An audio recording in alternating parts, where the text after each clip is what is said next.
আজ সারা বিশ্ব ইসলামের বিপক্ষে কাজ করছে, আর মুসলমানদেরকে এই সময় ইসলামের পক্ষে টিকে থাকতে হবে, ইসলামকে জানতে হবে, বুঝতে হবে, ইসলামের উপরে টিকে থাকতে হবে। তাহলেই আমাদের বিজয় অতি সন্নিকট। আমার তো মনে হয় আর বেশি দেরি লাগবে না, ইসলামের বিজয়ের একটা সময় এসে গেছে ইনশাআল্লাহ।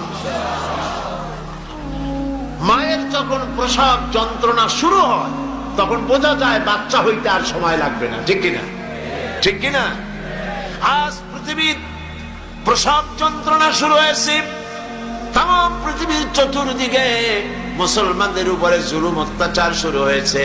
এই জুলুম অত্যাচারের মধ্য দিয়ে আগামীকাল যে সূর্য উদিত হবে সেই সূর্য হবে ইসলামের জন্য, আল্লাহর দ্বীনের জন্য, মুসলমানদের জন্যই সেটা হবে। তামাম পৃথিবীর বুকে আল্লাহর দেওয়া বিধান ও কোরআনের রায় কায়েম হওয়ার জন্য সময় আর বেশি দূরে নয়। এজন্য মুসলমানদেরকে ঐক্যবদ্ধ হয়ে নবীর পথ ধরতে হবে, নবীর রাস্তা ধরতে হবে। আল্লাহ পাক নবীকে যে উদ্দেশ্যে পাঠাইছেন, কোরআন যে উদ্দেশ্যে নাজিল করেছেন, সেই উদ্দেশ্য ধরে আমরা যদি জীবন চালাতে পারি আল্লাহর রহমত আমরা লাভ করতে পারবো। আল্লাহ পাক আমাদেরকে, আল্লাহ পাক বলেছেন কোরআনে কারীমের মধ্যে, ওয়া কানা হাক্কান আলাইনা নাসরুল মুমিনিন।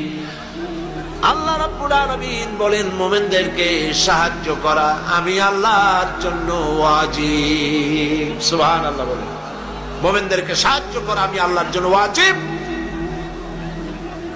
মুসলমান বেশি হওয়া লাগবে, সৈন্য সংখ্যা বেশি হতে হবে, অস্ত্র বেশি হতে হবে। আল্লাহ পাকে বলি বলেন অস্ত্র লাগবে, এটা ঠিক, অস্ত্র লাগবে। কিসের জন্য? দিন প্রতিষ্ঠার জন্য। কেউ যদি আমাদের মারে তাহলে আমরা তো আর বসে বসে আঙ্গুল চুষতে পারবো না, কি বলেন? ঠিক কিনা?